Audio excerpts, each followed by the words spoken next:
Selamat malam, Shalom Bapak Ibu saudara sekalian. Kembali kita lanjutkan online Bible study kita. Malam ini adalah sesi ketiga, masih kitab Zakaria. Tetapi ini adalah pertemuan terakhir kitab Zakaria. Setelah ini kita masuk kepada kitab terakhir di Perjanjian Lama, Maleaki ya, saudara. Rabu depan.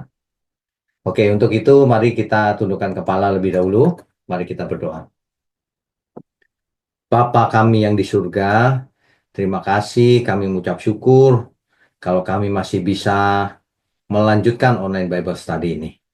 Biarlah dari waktu ke waktu, tahun berganti tahun, tapi kami semua tetap setia, tekun untuk belajar berkenan bagi Tuhan. Biarlah melalui program ini banyak jiwa dimenangkan, banyak jiwa disadarkan. Berkati mulut hamba-Mu ini untuk menyampaikan kebenaran. Jadi dalam nama Tuhan Yesus kami berdoa dan mengucap syukur. Amin.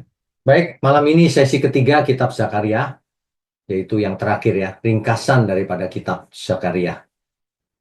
Baik, kita lanjutkan. Ya, Bapak Ibu sebelum kita lanjutkan, perlu diketahui, perlu diingat kembali bahwa di dalam Tanakh itu uh, Taurat, kitab para nabi, dan tulisan-tulisan. Itu perjanjian lama maksudnya. Ada 12 kitab dari Hosea sampai Maleaki yang disebut dengan kitab nabi-nabi kecil. Dirancang sebagai satu kesatuan sebenarnya. Disebut 12 kitab. Zakaria adalah kitab ke-11. Nah, nanti Rabu depan kitab terakhir, Maleaki. Ya. Ini Bapak Ibu Saudara, kitab yang saya lingkari merah ini. 12 kitab. Ya. 12 kitab ini kitab nabi-nabi kecil. Oke, berikutnya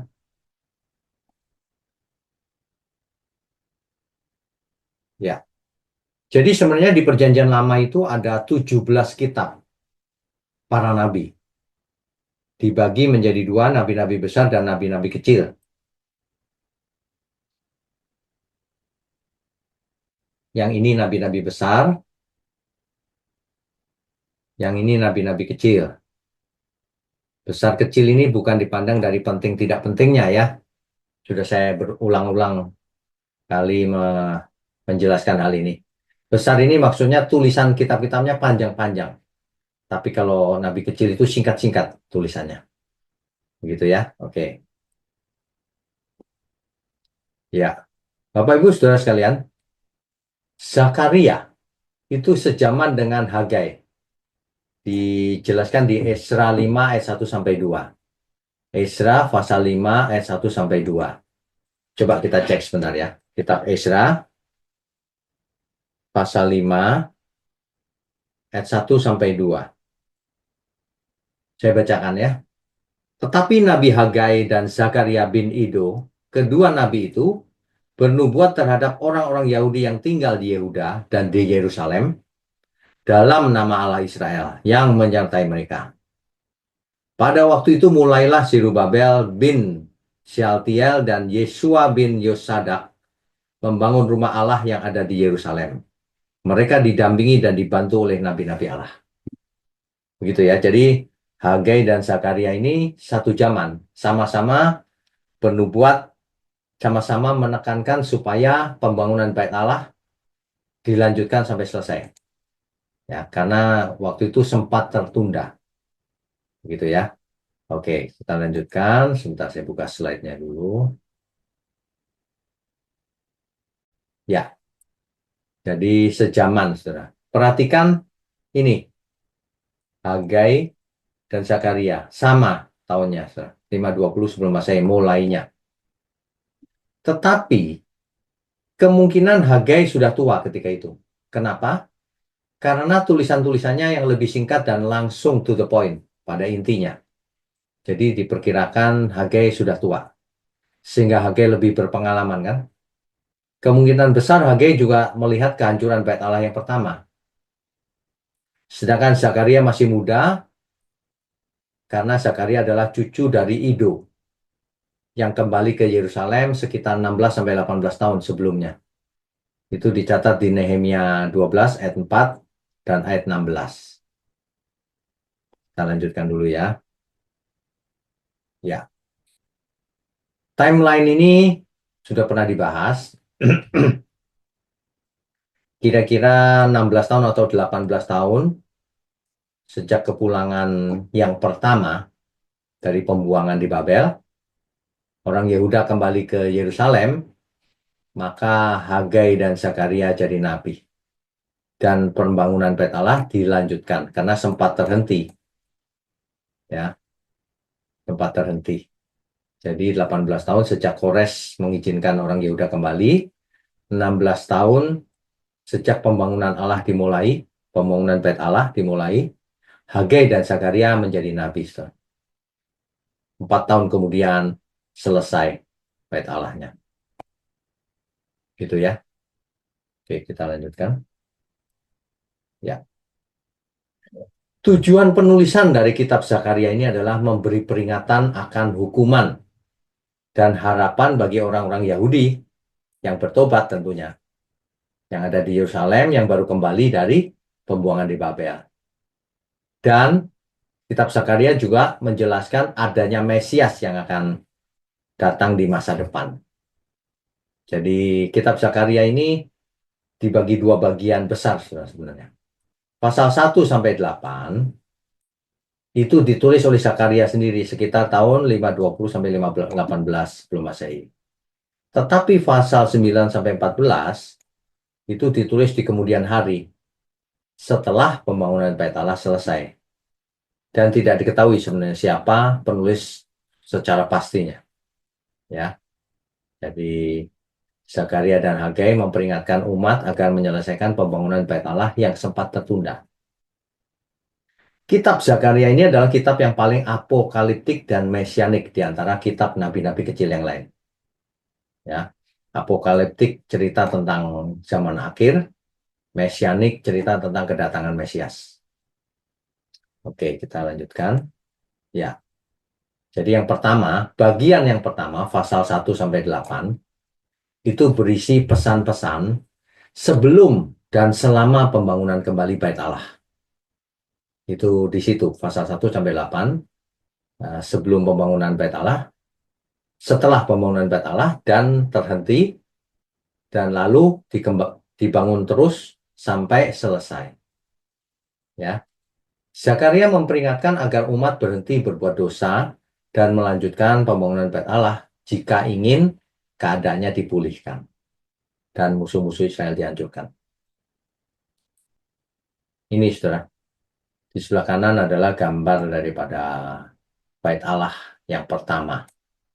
Ya, sayang sekali dihancurkan. Ini adalah historinya. Tahun 967 sebelum Masehi, Salomo memulai pembangunan Bait Allah. Selesai dibangun 960. Kemudian mengalami kerusakan, Yosia memperbaikinya 622. Lalu dihancurkan oleh Babel 586. Nah, fondasinya 536 diletakkan dan Hagai ada di sini. Kemudian tentu saja ada Zakaria di situ.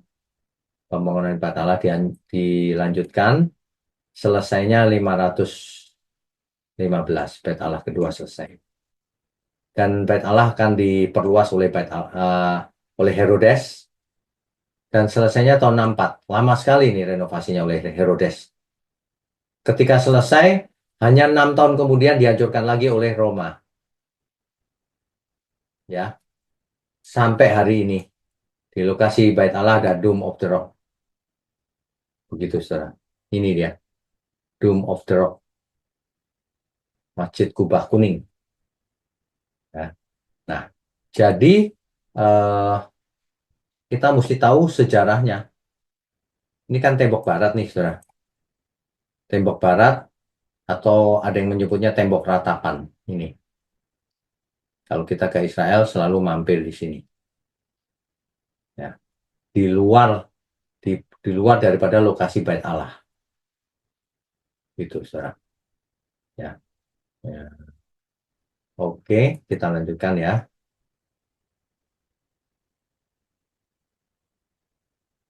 Ya, Bapak Ibu Saudara, di bagian kedua, yaitu pasal 9 sampai 14, Saudara bisa baca sendiri di rumah ya. Berisi pesan-pesan setelah pembangunan Bait Allah selesai, yaitu sekitar tahun 480 sebelum Masehi. Pesan-pesan tentang masa depan akan datangnya seorang raja mesianik yang akan memerintah umatnya selama-lamanya. Pemerintahnya kekal. Ciri-ciri sang Mesias digambarkan secara detail di Zakaria ini, saudara. Nubuatan-nubuatan nanti sang Mesias itu begini, begitu, dan seterusnya. Ya, oke, kita lanjutkan. Jadi dua bagian terakhir, kan Zakaria pasal 9 sampai 11 dan 12 sampai 14 ini, itu sangat berbeda dibanding bagian pertama, yaitu 8 pasal yang pertama. Masing-masing adalah kumpulan puisi dan gambaran tentang kerajaan mesianik di masa depan. Jelas, karena apa? Bagian pertama, pasal 1 sampai 8 itu kan cerita tentang Bait Allah yang harus dilanjutkan sampai selesai. Nah, bagian kedua, pasal 9 sampai pasal 14, itu sangat beda. Itu cerita tentang setelah Bait Allah dihancurkan, dibangun kembali, akan datang kerajaan mesianik di masa depan. Jauh di masa depan, saudara. Nah, itu ya. Jadi, pasal 9 sampai 11 itu menggambarkan seorang raja mesianik yang rendah hati, mengendarai seekor keledai masuk ke Yerusalem baru untuk mendirikan kerajaan Allah bagi bangsa-bangsa, bagi seluruh bangsa, saudara. Bukan hanya Israel. Ya, raja itu dilambangkan sebagai seorang gembala bagi domba-domba Israel. Tetapi ia ditolak oleh umatnya dan pemimpin-pemimpinnya. Pemimpinnya itu berlagak sebagai gembala. Ya, gembala yang asli ditolak. Mereka ikut pemimpin-pemimpinnya. Nah, bagian terakhir, 12 sampai 14, itu penggambarannya mirip puisi Yoel dan Yeskil. Yaitu menggambarkan Yerusalem baru sebagai tempat di mana kerajaan mesianik ada, sehingga keadilan Tuhan terwujud di sana, kejahatan dikalahkan di antara bangsa-bangsa. Ya, tetapi Tuhan juga membereskan pemberontakan umatnya sendiri. Dikatakan ia akan mencurahkan rohnya atas mereka. Dan mereka akan bertobat dan menyesal bahwa mereka telah menolak domba mesianik. Akhirnya, di pasal 14, Tuhan, menyimpulkan bahwa nanti di Yerusalem baru, semua bangsa-bangsa akan berkumpul, tidak hanya Israel. Kota itu menjadi taman Eden yang baru, dengan sebuah sungai mengalirkan air kehidupan yang keluar, menyembuhkan semua makhluk. Cerita di Yerusalem baru, di langit yang baru dan bumi yang baru. Kerajaan Mesianik itu akan memerintah selama-lamanya. Di sana semuanya akan sembuh, hidup kekal. Nah, daftar nubuatan tentang Mesias yang ditulis oleh Zakaria, ini, saudara. Yang pertama, Zakaria 3, ayat 8-9, dan 13 ayat 1. Di situ, kalau saudara baca, itu Sang Tunas, ada yang disebut Sang Tunas. Sang Tunas akan menghapus dosa dalam 1 hari saja. Nah, ini menunjuk siapa ini? Tentu saja menunjuk Mesias. Dan kita tahu sekarang yang dimaksud adalah Tuhan Yesus sendiri. Ya. Zakaria 3, coba sebentar. Zakaria pasal 3, ayat 8-9. Di ayat 9 kalimat terakhirnya itu, dan aku akan menghapuskan kesalahan negeri ini dalam 1 hari saja. Itu, saudara. Ya. Nah, kemudian ada lagi Sang Tunas akan membangun bait Allah. Zakaria 6 ayat 12. Ingat ya, ini bukan Sang Mesias bukan membangun di bumi ini. Bukan. Ini figuratif ya. Dia akan memerintah sebagai raja yang membawa damai bagi bangsa-bangsa. Bukan hanya Israel, saudara. Semua bangsa. Itu Zakaria 6 ayat 13 dan Zakaria 9 ayat 10. Kemudian dia akan masuk ke Yerusalem mengendarai seekor keledai. Ia adil, jaya, dan lemah lembut. Zakaria 9 ayat 9. Coba kita baca ya, Zakaria pasal 9 ayat 9. Bersorak-soraklah dengan nyaring, hai putri Sion. Bersorak-sorailah, hai putri Yerusalem. Lihat, rajamu datang kepadamu. Ia adil dan jaya. Ia lemah lembut dan mengendarai seekor keledai. Seekor keledai beban yang mudah. Ini buatannya, saudara. Inilah yang dikutip di Matius 21 ayat 5. Matius 21 ayat 5. Saya bacakan ya. Katakanlah kepada putri Sion, lihat, rajamu datang kepadamu. Ia lemah lembut dan mengendarai seekor keledai. Seekor keledai beban yang mudah. Nah, ini mengutip dari Zakaria 9 ayat 9. Begitu juga dengan Yohanes 12 ayat 15. Jadi ada banyak nubuatan di Perjanjian Lama yang dikutip di Perjanjian Baru. Diingatkan kembali penggenapannya. Oke, berikutnya dinubuatkan bahwa ada pengkhianatan seharga 30 keping perak. Zakaria 11 ayat 12. Lalu aku berkata kepada mereka, jika itu kamu anggap baik, berikanlah upahku, dan jika tidak, biarkanlah. Maka mereka membayar upahku dengan menimbang 30 uang perak. Ini nubuatan akan Mesias yang dijual dengan 30 uang perak. Keping perak. Ya, itulah yang dikutip di Matius pasal 7 ayat 9 sampai 10. Matius pasal 27 ayat 9 dan 10. Itu ketika Yudas menjual Tuhan Yesus dengan seharga 30 keping perak. Saya bacakan ya ayat 9. Dengan demikian genaplah firman yang disampaikan oleh Nabi Yeremia. Mereka menerima 30 uang perak, yaitu harga yang ditetapkan untuk seorang menurut penilaian yang berlaku di antara orang Israel. Ya. Oke. Nah, kemudian Zakaria 12 ayat 8 itu menunjukkan bahwa Sang Mesias itu bersifat ilahi, bukan manusia biasa. Zakaria 12 ayat 8. Saya bacakan ya. Pada waktu itu Tuhan akan melindungi penduduk Yerusalem. Dan orang yang tersandung di antara mereka pada waktu itu akan menjadi seperti Daud. Dan keluarga Daud akan menjadi seperti Allah. Seperti malaikat Tuhan. Malah Adonai ya, kalau di perjanjian lama ini ya. Yang mengepalai mereka. Jadi Mesias itu seperti Allah, seperti malaikat Tuhan yang mengepalai mereka. Nah, itu dia. Jadi nubuatan tentang Mesias itu ternyata bukan manusia biasa, sesuatu pribadi yang ilahi. Ya, Zakaria 12 ayat 10 di situ dan pasal 13 ayat 6 itu dikutip di Yohanes 19 ayat 37. Saya bacakan ya. Dan ada pula nas yang mengatakan mereka akan memandang kepada Dia yang telah mereka tikam. Penikaman Sang Mesias nih. Dikutip di Yohanes ya. Nah, jadi semua nubuatan yang di Zakaria ini digenapi semua oleh Mesias yaitu Tuhan Yesus. Itulah sebabnya kitab Zakaria ini disebut yang paling mesianik di antara semua kitab para nabi kecil ya. Oke, yang terakhir dombanya akan tercerai-berai. Zakaria 13 ayat 7. Zakaria 13 ayat 7.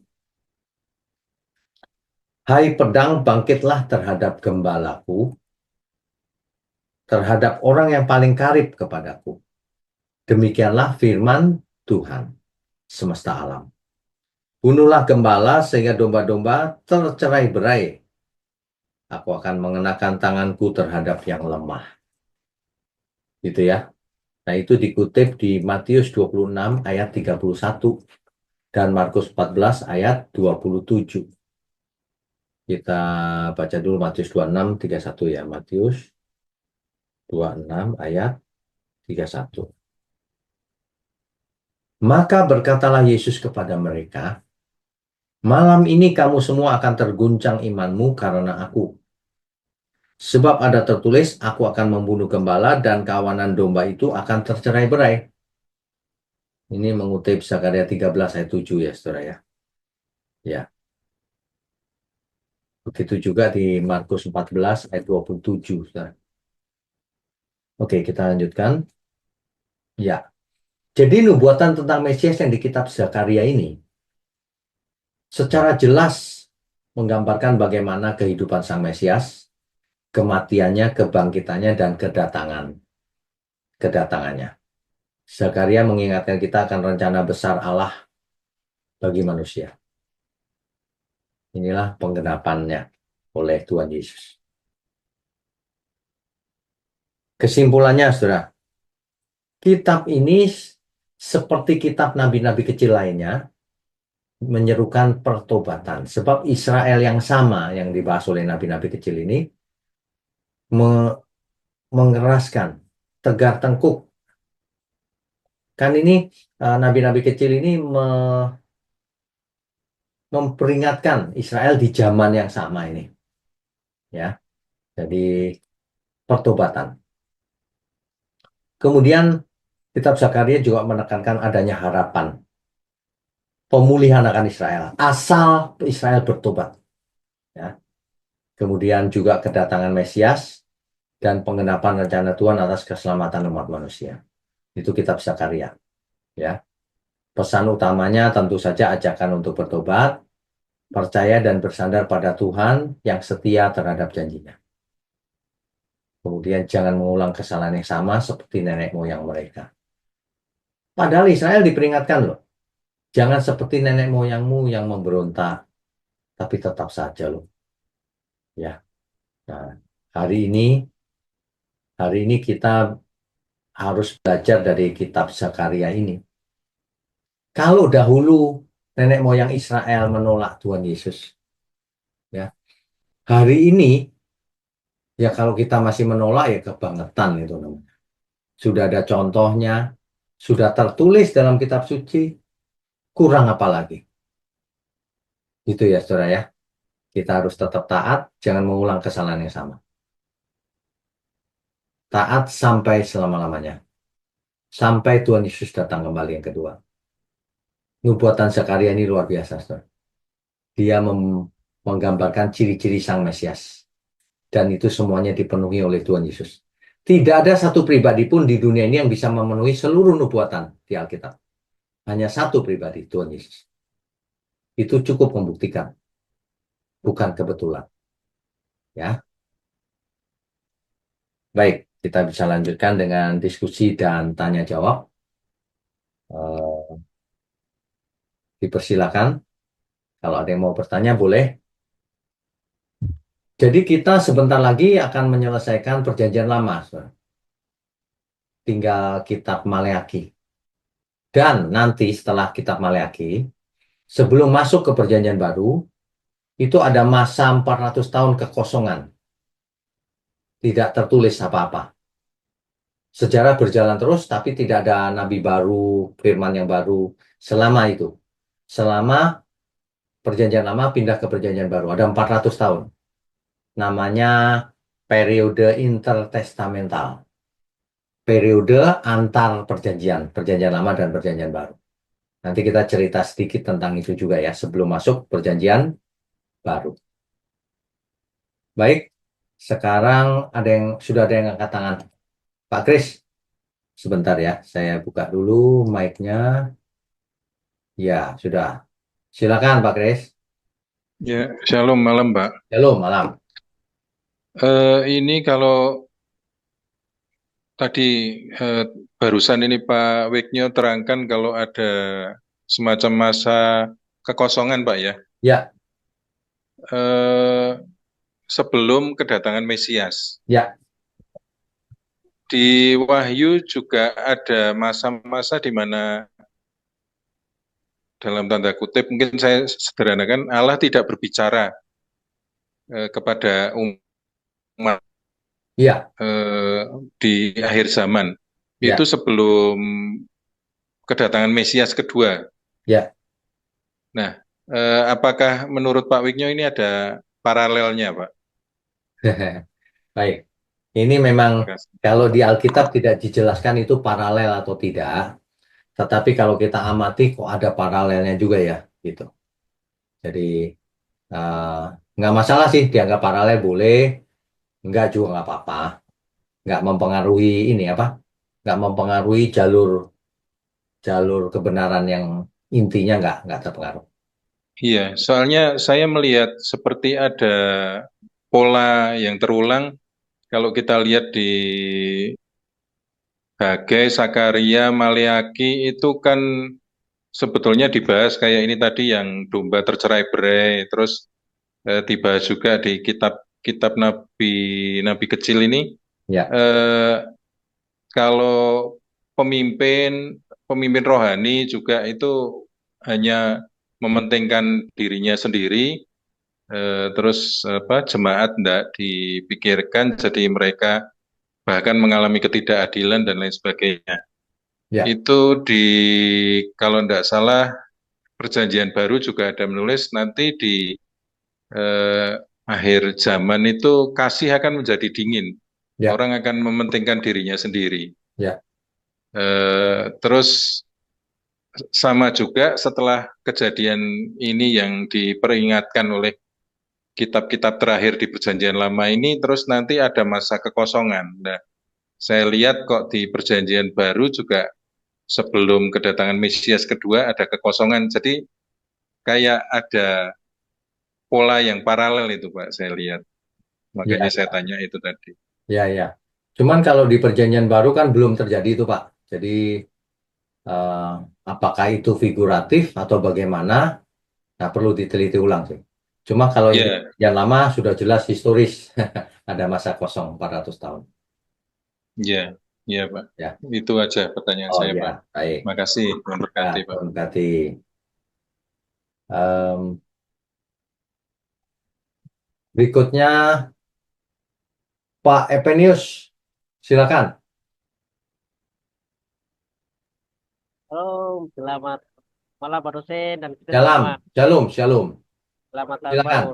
Ya, Ya, silakan. terima kasih. Saya mau tanya di sini Pak dosen. Boleh, silakan. Sebelum kita masuk ke perjanjian baru seperti yang Pak dosen pernah ringkas itu Bang supaya itu untuk kita mengingat kembali lagi dari kejadian sampai eh, kitab yang terakhir ini. Ya. Lagi itu bisakah itu yang pertanyaan saya diringkas diringkas saya itu. Oh, oke, baik, baik. Baik, Tadi itu ya, itu masukan yang sangat bagus buat ya, ringkasannya ya, Pak ya. ya. Oke. Nanti disisipkan ringkasan perjanjian lama. Ya, supaya lebih lagi, lebih Ya, dalam lagi. mantap, mantap. Nanti kita buat Ya, ringkasan perjanjian proses. lama. Ya, Oke, bagus masukannya. Terima terima kasih. kasih. Ya, Tuhan berkati. Pertama. Jadi sekali pertemuan, ringkasan perjanjian lama. Ya, Jadi kita semua sebelum masuk perjanjian baru sudah siap gitu. Benang merahnya seperti apa sih gitu. ya. Bagus banget. Ya, terima kasih. Eh, Pak Wirawan, silakan Pak. Shalom Pak Wiknya. Shalom. Ya, Selamat tahun baru Pak. selamat tahun baru. Pak Wik, ini pertanyaan nanti buat minggu depan aja Pak. Oh, Karena nyambung dengan tujuh natur kebenaran yang 2 minggu lalu, dua minggu lalu yang Pak Wiknya bawakan itu, yang tentang pertemuan yang benar. iya sama itu apa namanya, yang bersama yang berarti yang part kedua, yang part pertama itu pokoknya ada Maliaknya juga. Nah, Oh, ya. eh, Yang persembahan itu iya, ada maliakinya memang. iya, ada itu Ya, minggu depan aja. Cuman Ya, saya penasaran aja Pak, kalau boleh tanya Pak. Eh, Pak Wiknya ini kan mengulas semuanya nih dari perjanjian lama, dari kejadian terus ya, gitu Pak. ya. Eh, Terus terang Pak, saya belum pernah lihat ada pendeta yang ngajar seperti ini secara ah, secara sistematis gini. Dan satu hal Pak yang saya lihat, kalau pendeta itu banyak kan itu mereka comot-comot itu Pak ya. Ya. Lalu memakai eisegesis, jadi memakai pikiran mereka, mereka maunya apa? Mau perpuluhan, wah mereka comot ini. Tapi kalau saya lihat Pak ini secara konstan terus pakai eisegesis Pak. Jadi apa yang diutamakan di Alkitab itu Pak Wikil langsung ya langsung lempar ke kita gitu Pak. Hmm. Idenya pertama kali dari mana itu Pak? Kalau saya boleh tahu Pak. Kok Oke, bisa baik. buat gini Pak? Oke, baik. Ini sebenarnya nggak ada ide tadinya, Pak. Karena zaman itu tahun 2020, sekitar bulan Mei, itu kan COVID, Pak. Oh COVID, iya, tiba-tiba gereja tutup, kita nggak bisa kemana-mana. Saya ada di rumah, saya bingung juga ngapain nih, sepi dunia ini. Saya langsung ada ide, kalau gitu kita bikin aja pendalaman Alkitab. Belum membayangkan akan seperti ini, Pak. Pokoknya kita bikin dulu deh, gitu. Nah, hari itu saya berusaha, kan belum ada teknologinya, saya berusaha tembok saya cat sendiri, terus mikir lagi pakai apa ya. Eh, Bisa nggak ya? Karena kalau backgroundnya nggak berubah-berubah kan jelek ya Pak ya. Lalu saya cari caranya sendirian, ngecat tembok dan sebagainya. Dulu saya OBS pertama itu mejanya itu meja kecil Pak, meja anak saya yang kecil, kecil pendek, terus sama kursinya kursi anak saya juga. Habis OBS yang pertama kali itu pinggang saya sakit lah. Sebab saya apa membawakannya itu di pojokan cuma 1 meter kali 1 meter gitu. Modalnya cuma satu komputer aja gitu. Jadi kalau lihat Bapak Ibu kalau lihat itu kitab Kejadian sesi pertama gitu ya kan buram tuh wajah saya. Buram Pak. Karena kameranya kamera komputer yang zaman dulu itu buram semua. Tapi slide-nya nggak buram. Kalau saya lihat sekarang, waduh kok buram sekali. Dulu kok nggak merasa ya. Gitu. Nah itu darurat tuh Pak. Tapi begitu berjalannya waktu, loh ya bagus juga ya kalau kita terus urut aja gitu sampai per kitab gitu. Makanya kalau orang sekolah teologi juga nggak seperti ini Pak. Kalau orang Nah, itu saya mau tanyakan itu, Pak. Nggak ada diajarkan, Pak, di sekolah teologi mengulas satu persatu gini, nggak ada ya, Pak? nggak, nggak. Jadi kalau Nggak. kita teologi paling dikasih tugas Pak. Ayo kita kejadian siapa yang meringkas ini siapa siapa, tapi cepat sekali gitu, cepat-cepatan aja. Oh, Itu oke, pun nggak oke, oke. nggak semua kitab Pak, cuman beberapa aja, cepet-cepetan gitu. Kalau ini kan ada slide-nya, pelan-pelan gitu ya, sampai lengkap, ada tahun, ada petanya, ada semuanya gitu. Nah, itu ya bagaimana ya? Bukan karena saya kurang kerjaan juga, bukan. Saya semangat supaya semua orang tahu meskipun nggak sekolah teologi. Itu maksudnya sih. Nah, Eh, bahkan di masa depan saya membayangkan saya mau buat apa istilahnya? Pembahasan Alkitab ini, OBS ini menjadi buku, Pak. Kitab Kejadian, Ya, Keluaran, betul. Ya, seri panjang gitu, seperti ensiklopedia.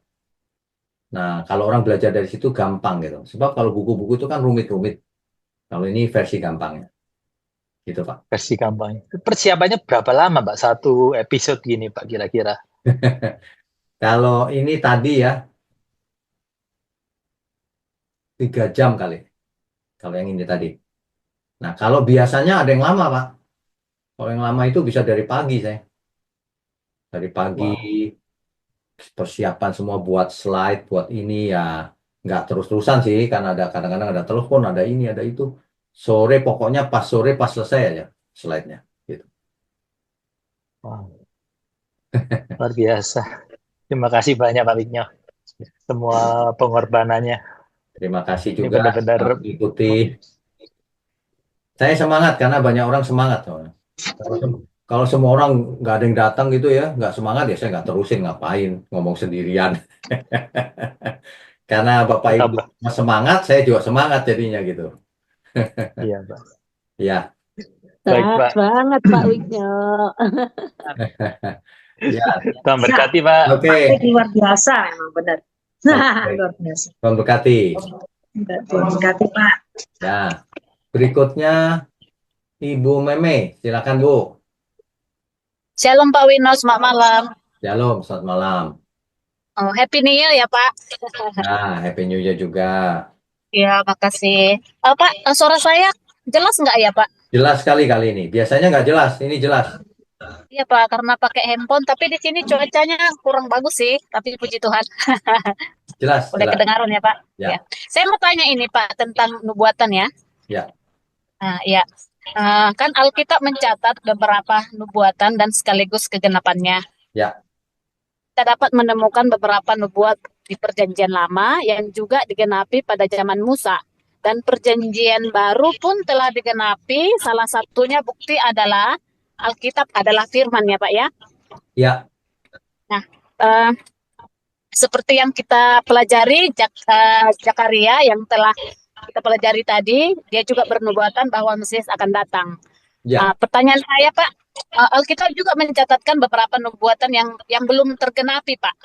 Ya, Tidak benar. semua kan Pak ini nubuat yang dalam Alkitab yang telah digenapi. Ada beberapa di antaranya yang nubuatan yang belum digenapi adalah tentang kedatangan Tuhan Yesus Pak yang kedua kali.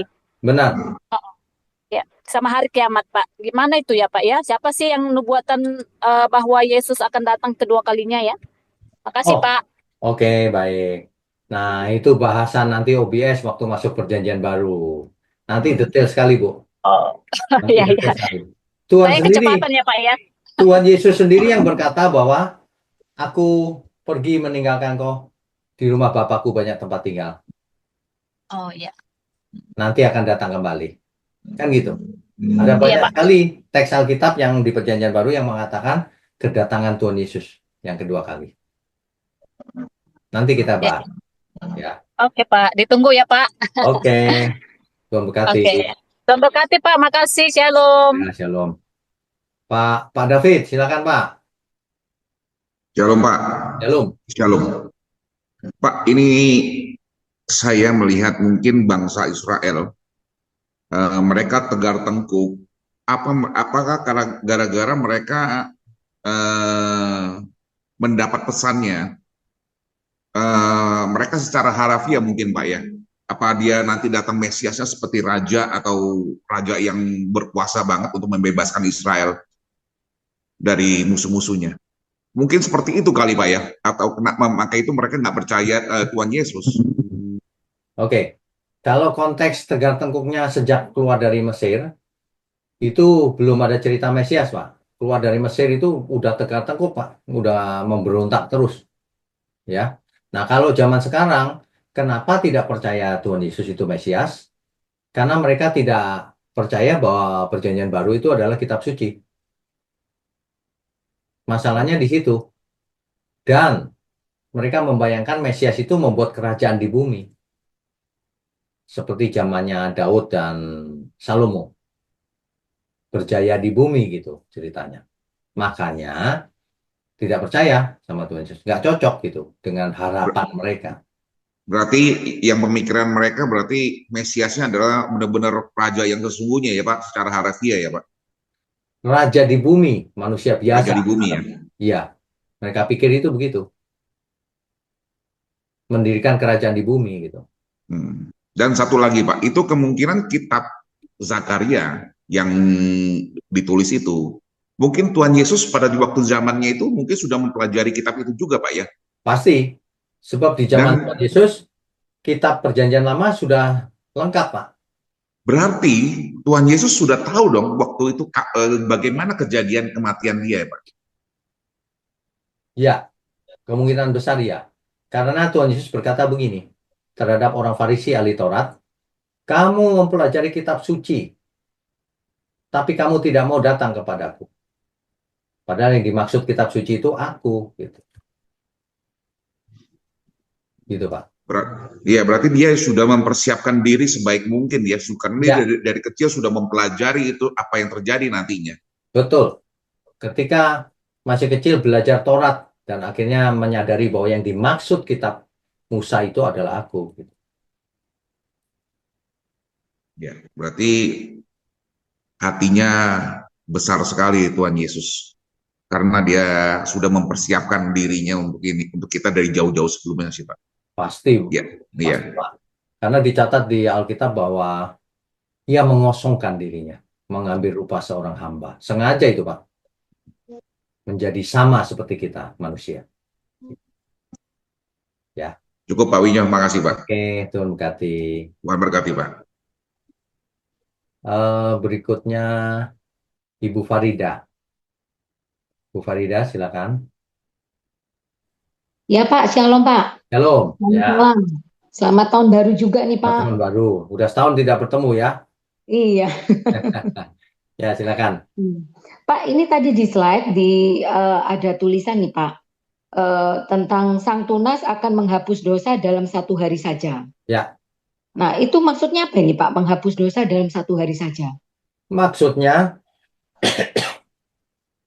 ternyata kita tahu sekarang dengan kematian di kayu salib dosa terhapus langsung. Tapi Oh, pengertiannya nggak boleh harafiah begitu.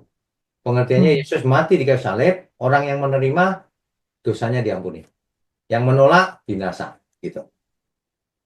berarti ini maksudnya dalam 1 hari itu waktu kematiannya Tuhan itu ya Pak ya? Ya, Oh, oke. Terus satu lagi nih Pak, yang di Sakaria 3 ayat 9 Pak.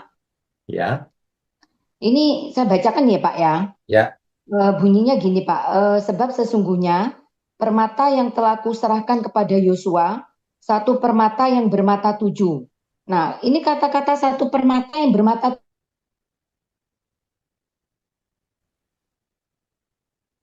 Ya, Bu. Wah, sinyalnya hilang. Ya, Pak, Bu. Bu, hilang barusan. Tolong oh hilang. Ya ada yang di Sakaria 3 ayat 9 itu loh Pak. Iya, iya. Pertanyaannya Ada apa? kata-kata satu permata yang bermata 7. Nah, Ya. itu maksudnya apa ya Pak? Satu permata yang bermata 7 itu Pak. Apakah itu mengacu kepada Tuhan Yesus Pak? Oh, ini Yosua. Yosua itu adalah lambang dari sebelum Mesias yang akan datang. Itu cuma gambarnya. Gambar di Perjanjian Lama Yosua nih gitu. Ternyata di masa depan namanya Yeshua. Sama. Oh. Tuhan Yesus itu dalam bahasa Ibrani Yeshua. Ya Yosua sama. Jadi ini apa ya namanya ya? Tipologi. Jadi lambangnya. Nanti akan ada Mesias gitu. Berarti penggambaran yang di ayat 9 ini adalah Yesus itu sendiri ya Pak maksudnya kan? Ya, nantinya itu Tuhan Yesus gitu. Ini kan yang dilantik Yosua nih. Iya. Nah, nanti Tuhan Yesus yang menyelamatkan. Ya, oke. Ya, itu aja Pak Itu pertanyaannya. aja. Oke, Tuhan berkati. Makasih ya Pak. Ya. Ya, Tuhan memberkati. Terakhir Pak Mulyono, silakan Pak.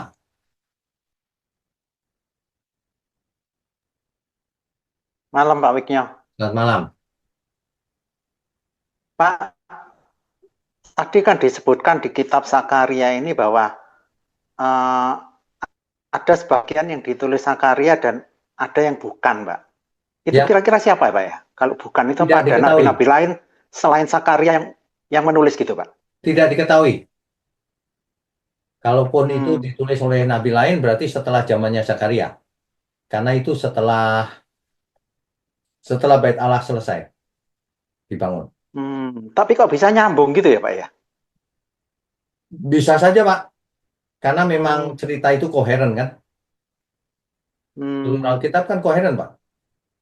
Apa itu bukan ditulis mungkin Maleaki terus nyambung ke kitab Maleaki juga bukan gitu ya Pak ya? Ya, kalau kita mau ngomong kemungkinan ya bisa saja kemungkinan kan. Tapi kan nggak ada dasarnya. Kalau tidak ada dasarnya kita nggak boleh pakai kira-kira Pak. Iya. Jadi banyak mungkin ya Pak ya di Perjanjian Lama banyak nabi-nabi yang lain yang nulis tapi nggak disebutkan di dalam Alkitab gitu ya Pak ya? Bisa jadi. Bisa Pak. Contohnya kitab Pengkhotbah, siapa yang nulis? Tidak disebut. Iya, juga nggak jelas juga. Ya, tapi kemungkinan kalau kita lihat gaya bahasanya itu mungkin Salomo karena pintar sekali gaya bahasanya. Jadi kita hanya Iya, iya. bisa kemungkinan. Ya udah. Ya, Iya. oke. Ya udah itu aja Pak Wiknya. Ya, Ya, Terima makasih. kasih. Terima kasih. Malam ini pas nih, sebelum jam 8 selesai ya. Masih ada. Oh, enggak, sudah. Baik, Bapak Ibu. eh, yang perlu saya ingatkan adalah tetap semangat ya. Sebentar lagi kita masuk perjanjian baru. Perjanjian baru penuh dengan hikmat yang luar biasa. Ya, yang beruntung adalah yang ikut terus OBS urut gitu ya. Jadi gambar besarnya kita tahu. Nah, tadi ada usulan itu bagus sekali. Nanti kita buat satu sesi khusus ringkasan perjanjian lama. Jadi gambar besarnya kita tahu, oh begitu gitu. Nah, gitu ya. Oke, mari kita tundukkan kepala.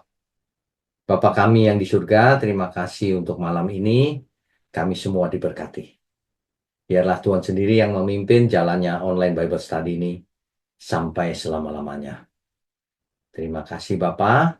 Hanya di dalam nama Tuhan Yesus Kristus kami berdoa dan mengucap syukur. Amin. Saudara sekalian, bicara soal kebenaran, setiap orang merasa benar. Makanya semua kecap dinomor satukan. Ada orang yang mengatakan saya paling benar, ini paling benar, itu paling benar. Mana sebenarnya yang paling benar? Oleh sebab itu, hadiri seminar 7 natur kebenaran dan aplikasinya. Seminar ini wajib dihadiri oleh para teolog, apologet, pengkhotbah, bahkan oleh para jemaat sendiri. Agar kita bisa membedakan manakah yang benar, manakah yang salah. Inilah alat uji kebenaran yang sangat objektif dan alkitabiah. Pastikan saudara ikut. Dan ajak seluruh saudara dan sahabat-sahabat. Bapak-bapak dan ibu-ibu yang terkasih dimanapun berada, yuk kita belajar pelajaran Alkitab bersama secara online. Setiap hari Rabu jam 7 malam bersama pendeta Bapak Wiknyo Tanto secara online, bisa melalui Zoom. Tetapi kita harus mendaftarkan dulu ke nomor berikut ini. Selamat bergabung dan Tuhan Yesus memberkati.